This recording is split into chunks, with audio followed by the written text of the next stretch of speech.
Hola, buen día a todos. Yo soy la doctora Eugenia Tirao, soy pediatra infectóloga y trabajo en el servicio de infectología del Hospital Infantil de la ciudad de Córdoba. Hoy vamos a ver VIH en pediatría. Un poco los objetivos de este encuentro serán conocer la epidemiología de la infección en Argentina y en el mundo y puntualmente de pediatría, describir cuáles son los factores de riesgo para transmisión del VIH, conocer la clasificación clínica e inmunológica de los pacientes infectados, definir los métodos diagnósticos disponibles y ofrecer las pautas de tratamiento, de seguimiento y las medidas preventivas de la infección por VIH. Un poco conociendo la epidemiología mundial, este es un informe de la Organización Mundial de la Salud del año 2015. A finales del año 2014 había casi 37 millones de personas infectadas en el mundo. La región más afectada es el África subsahariana, donde el 70% de las nuevas infecciones se registran en esa región. Y un problema importante es que se calcula que solo el 51% de las personas con VIH saben que están infectadas, y esto tiene impacto ya que facilita la diseminación de la infección. Y a nivel pediátrico, a nivel del mundo, hay 2.600.000 niños infectados y a finales del 2014 se habían infectado 220.000 niños por vía vertical, que es la vía de infección más frecuente en pediatría. A nivel de los niños de entre adolescentes y adultos jóvenes entre 10 y 19 años, hay más de 2 millones de niños. Y si bien en los últimos 15 años las nuevas infecciones disminuyeron 35%, la mortalidad también está relacionada a la disminución con un 24%. Esto se debe al trabajo mancomunado de todos los países y de todas las medidas preventivas y de abordaje del paciente infectado.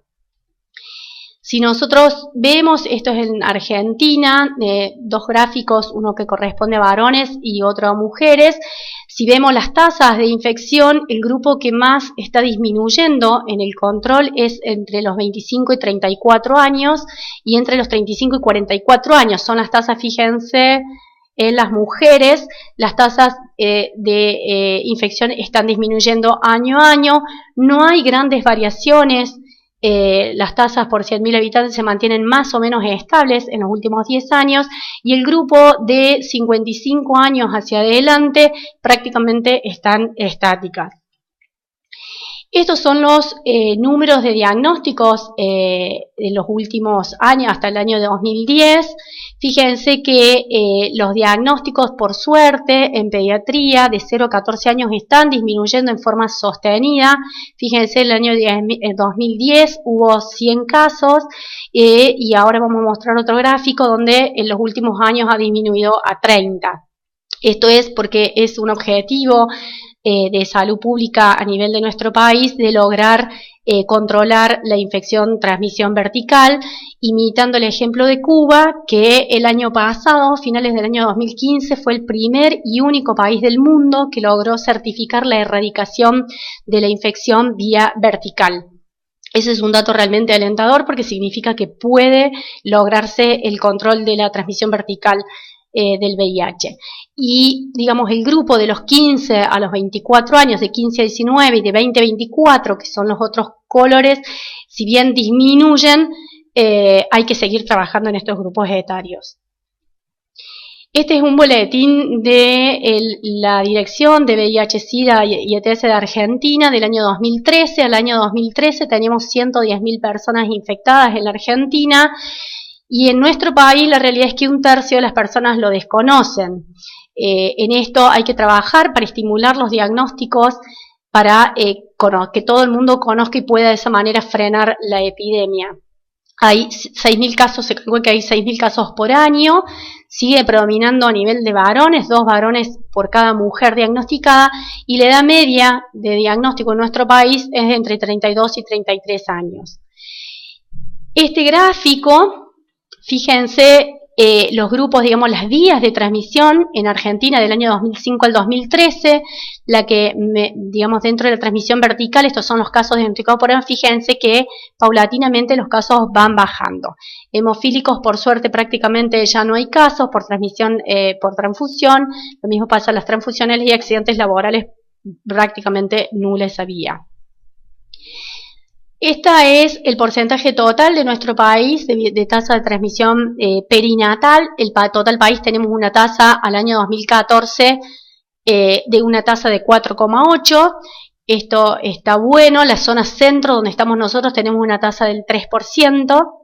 Y bueno, hay que seguir trabajando para que esta tasa lleguemos a cero en algún momento. Y esto está relacionado a la infección perinatal del recién nacido, tiene que ver con el diagnóstico de la mujer. Idealmente uno debería tener el diagnóstico en las mujeres antes, digamos, en las mujeres en edad fértil para lograr el diagnóstico antes del embarazo, aumentar estos porcentajes o durante el embarazo actual para lograr hacer un abordaje adecuado tanto de la mujer como del recién nacido. Fíjense que todavía tenemos diagnósticos en el momento del trabajo de parto y aún peor en el puerperio, donde de estos diagnósticos en esta etapa realmente nos quita la posibilidad o nos disminuye la posibilidad de evitar la transmisión al recién nacido.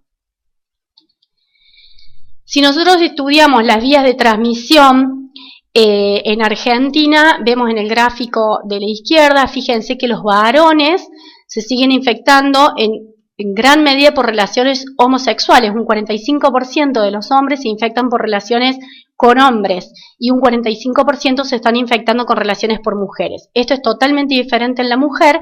Fíjense que en la mujer el 90% de las infecciones en la mujer se dan por relaciones sexuales heterosexuales con varones. Por supuesto, de sexos no protegidos muchos de ellos.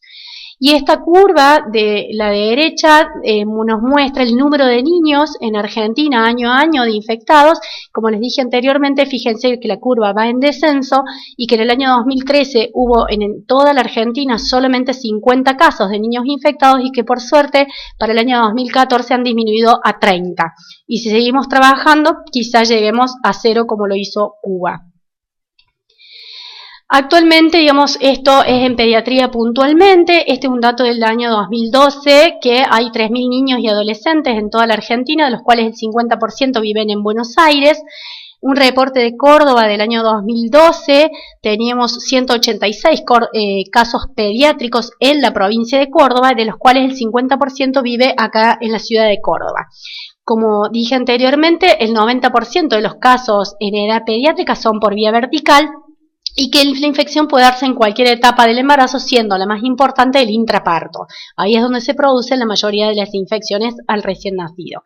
Y uno haciendo un trabajo y un abordaje adecuado del control de la embarazada con las medidas preventivas de tratamiento en la embarazada y el abordaje adecuado del nacimiento y del niño recién nacido, la tasa de transmisión la podemos disminuir a menos del 2%.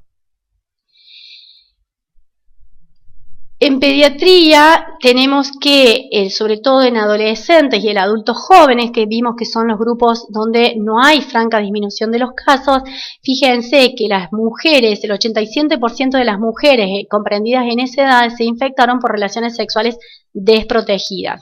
Y esto realmente es un dato alarmante porque sabemos que con el uso del preservativo la tasa de infección disminuye francamente. Entonces hay que trabajar con los adolescentes, estimular, educar el tema de las relaciones sexuales y darle acceso al preservativo para evitar, porque muchas de estas infecciones, si es así, deberían ser prevenidas. Fíjense, la tasa de transmisión vertical que teníamos en Argentina en el año 2000 era del 13,7%, en el 2014 bajó un total de 5,8% y en esto tenemos que seguir trabajando para disminuir. Sabemos que si no tenemos ninguna medida preventiva en la mujer embarazada, la tasa de transmisión puede ser variable entre el 15 y el 35%, y con las medidas de intervención disminuiremos esa tasa a un menos del 2%. Tomando solo la cesárea, la tasa de transmisión disminuirá un 50%. Se sabe que en el año 2013, un informe del Ministerio de Salud de Nación, en marzo del 2013, hay más o menos 1.200 niños menores de 15 años que están bajo tratamiento en el sector público. Si nosotros vemos que también la sobrevida y la calidad de vida de un paciente pediátrico infectado depende del cuidado, el seguimiento y el diagnóstico precoz, vemos que hasta el año 2010 el 70% de los chicos se diagnostican antes del año de vida. Esta es la franja azul, que son los niños diagnosticados y están todos menores de un año, se hace el diagnóstico. Aproximadamente el 70% en el 2010 de los niños se infectaron antes del año de vida. Sumamos un 20% más de diagnósticos entre el año y los 2 años de vida y antes de los 14 años ya el 99% de los casos tienen su diagnóstico. Sabemos que si nosotros iniciamos el tratamiento en forma precoz, la calidad de vida de ese niño va a mejorar francamente, su desarrollo psicomotor va a ser mucho mejor que si el tratamiento lo hacemos en forma tardía. Y por suerte la mortalidad realmente está bajando. ¿De qué depende la transmisión del VIH en los niños? Básicamente de la carga viral y de los CD4 maternos, del estadio evolutivo de la infección en la mamá, del control y del tratamiento de otras enfermedades de transmisión sexual, ya que sabemos que si hay coinfecciones los riesgos de transmisión son muchísimo más altos, de la adecuada profilaxis materna, prepararla a la mamá para el embarazo o si se diagnostica durante este embarazo, hacer el manejo adecuado preventivo con fármacos a la mamá, de la cesárea electiva, de la suspensión de la lactancia materna que debe suspenderse ya que el virus se transmite por lactancia, del adecuado tratamiento y seguimiento del recién nacido. Si nosotros dejáramos un niño expuesto al VIH infectado, ¿cómo va a ser su evolución natural de la enfermedad? Tenemos que el 70 al 80% de los pacientes van a ser progresores lentos. ¿Esto qué significa? Que son niños asintomáticos u oligosintomáticos y que empiezan con síntomas, generalmente infecciones bacterianas de vía aérea superior recurrentes alrededor de los 3, 4, 5 años. Y ahí es donde se llega al diagnóstico. Hay, por suerte, en menor cantidad los progresores rápidos que aparecen con infecciones severas, graves dentro de los primeros meses de vida y que la mortalidad es muchísimo más alta. Y un 5% restante son los progresores muy lentos donde los diagnósticos llegan a ser tardíos alrededor de los 10-12 años. ¿De qué depende la evolución de la infección en cada persona? Depende básicamente de la virulencia del virus que adquieran, de los mecanismos inmunológicos de la persona y la cuestión genética también. ¿Por qué sigue habiendo niños no diagnosticados y se nos siguen pasando niños todavía sin diagnóstico precoz? Uno es la falta del control de embarazo.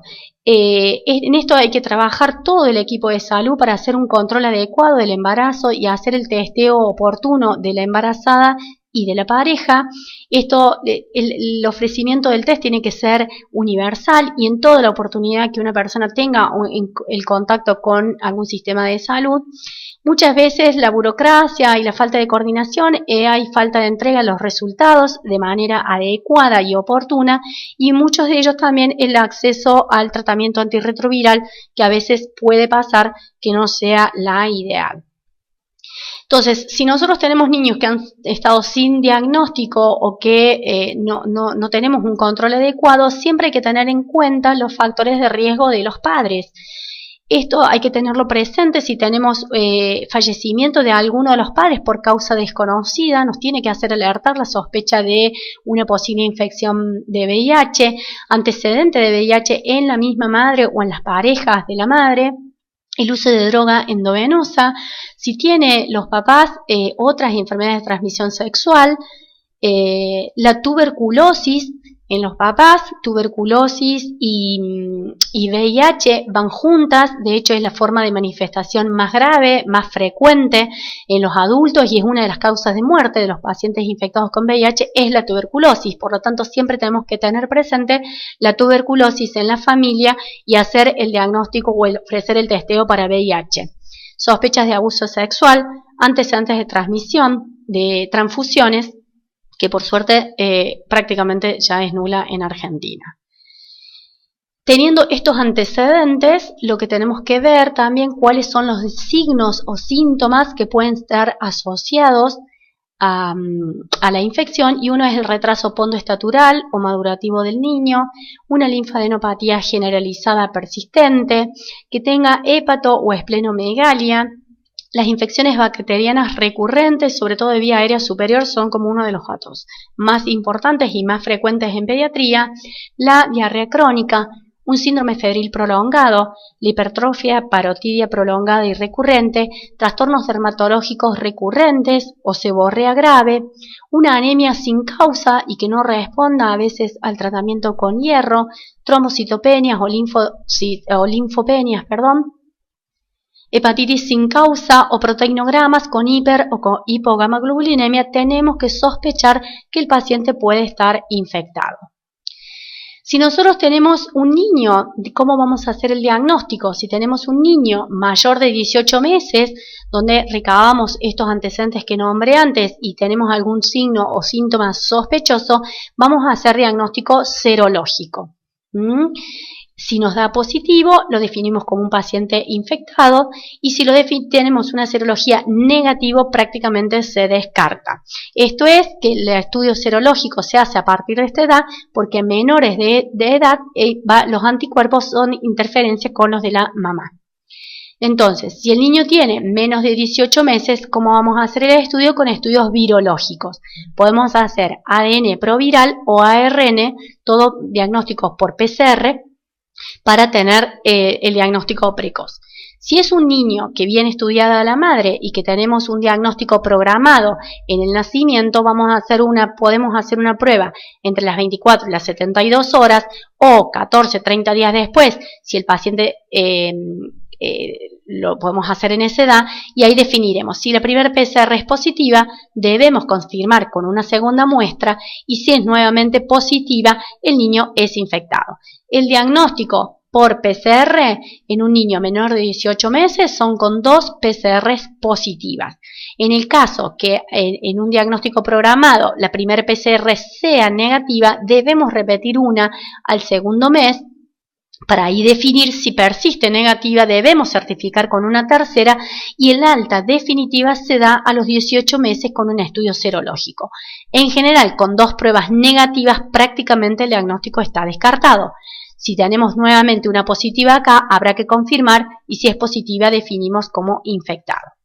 ¿Qué pasa si un niño que no tiene diagnóstico programado, que llega en el momento y demás, hago una primer PCR, si es negativa debo repetirla en las mismas fechas, sigue negativa, hago seguimiento a los 18 y en el momento en que pueda hacer una PCR, si es positiva, confirmo con segunda muestra.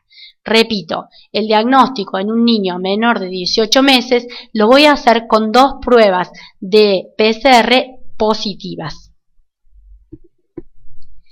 ¿Cómo se clasifican los pacientes para poder hacer el abordaje y las medidas preventivas necesarias?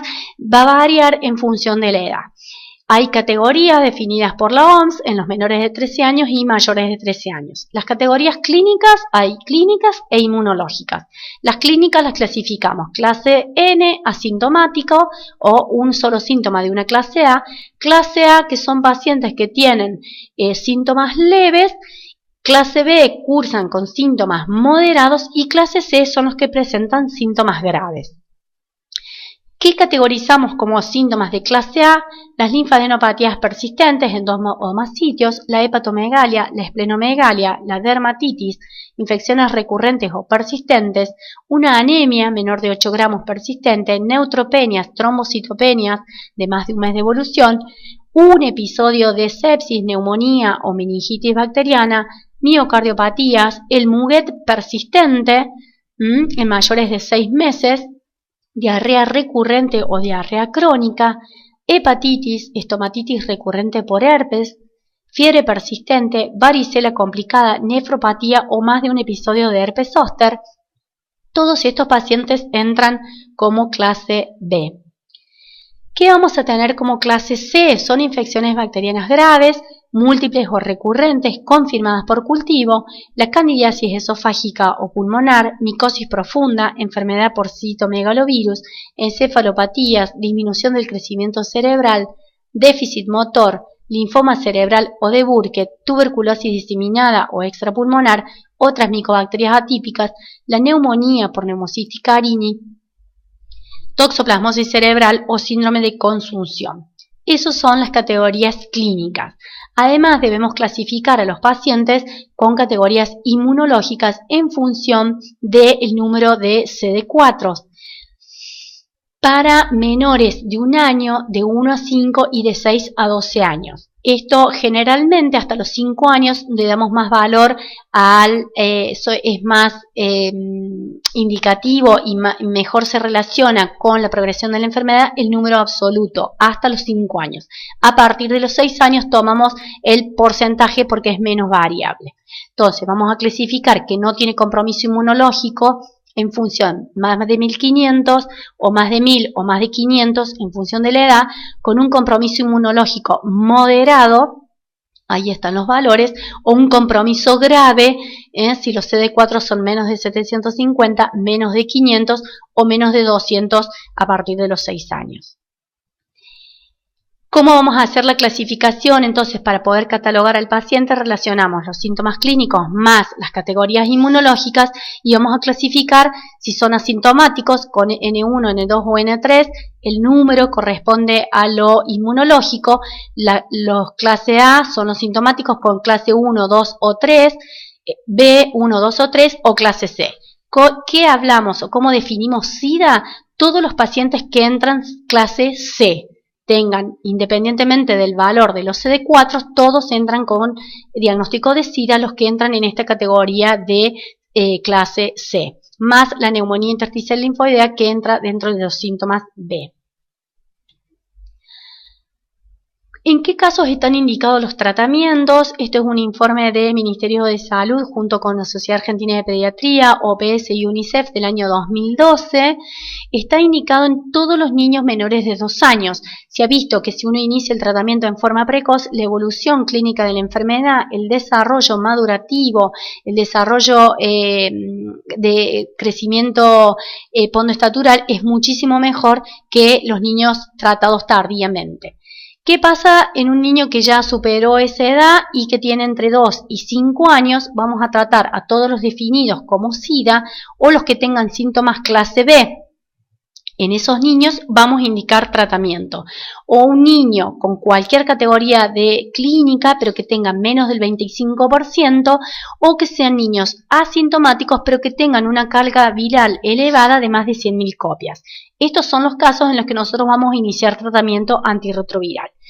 Y en los casos que sean niños que tengan CD4 normales, mayor de 25%, que no tengan síntomas o que tengan síntomas leves y que la carga viral sea de menos de 100.000 copias, uno prefiere diferir el tratamiento porque eso no genera impacto a nivel de la calidad de vida del niño y uno puede esperar y reiniciar el tratamiento en edades más avanzadas. Porque una vez que un paciente infectado con VIH inicia tratamiento, lo ideal es que no lo abandone más. ¿Qué pasa en los niños mayores de 5 años? Vamos a tratar a todos los definidos como clase B o pacientes definidos como SIDA, independientemente del valor de CD4 de carga viral, niños que tengan menos de 500 CD4 y en los niños que tengan síntomas leves con CD4 normales, pero que sus cargas virales sean más de 100.000 copias, también se sugiere el tratamiento y diferirlo en los casos de niños con síntomas leves, con cargas virales menos de 100.000 o que tengan CD4 por arriba de 500. La Organización Mundial de la Salud en este informe del 2015, ellos definen o están tratando de que todos los países traten a todos los niños. Esto es un objetivo que sacó la Organización Mundial de la Salud, de tratar a todos los infectados lo antes posible para ampliar el acceso al tratamiento y llegar a las metas del año 2020 que tienen por objetivo tratar de frenar la epidemia y acabar con la epidemia mundial de VIH-Sida al año 2030. Con las metas de 90-90-90 que dicen que esto significa que el 90% de las personas conozcan su diagnóstico, que el 90% de las personas tengan acceso al tratamiento y que el 90% de las personas mantengan sus cargas virales indetectables para lograr acabar con la epidemia. El seguimiento de un paciente infectado es muy complejo, requiere un abordaje interdisciplinario, requiere, digamos, un un abordaje integral tanto del niño, de la familia, a veces de otros grupos sociales. Requiere, digamos, el paciente pediátrico es complejo porque muchos de estos niños, digamos, no tienen a sus padres biológicos y tenemos que tomar algún otro integrante de la familia para involucrarlo y que pueda manejar el paciente.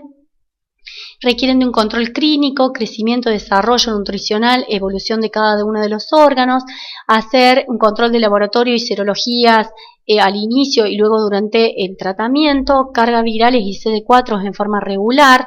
Hay que tratar de prevenir las infecciones oportunistas, estas están pautadas y estandarizadas en función de los CD4 que tenga el paciente y de la clasificación que el paciente tenga.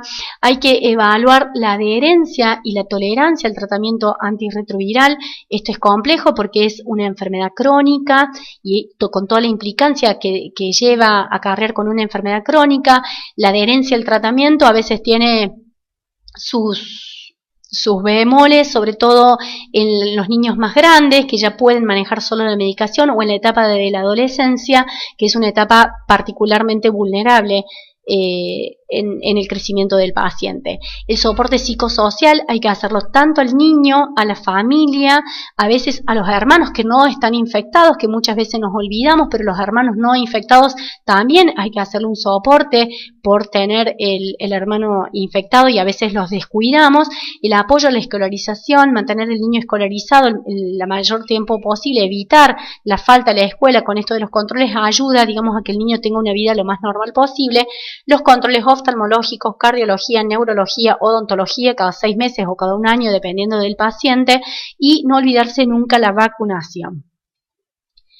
Argentina dispuso desde hace unos años ya un programa de vacunas para huéspedes especiales provisto por el programa nacional, de los cuales hay que entender que un paciente infectado debe tener todas las vacunas posibles y el mejor calendario completo para evitar otras infecciones. Se pueden colocar todas las vacunas que están actualmente en el calendario. La única salvedad es triple viral y varicela, que vamos a depender del valor de CD4 porque son vacunas a virus vivos. En principio la BCG, que es la que se coloca al nacimiento, la vamos a contraindicar hasta que definamos que el paciente no está infectado, que dijimos que necesitamos 2 PCRs negativas para descartarlo.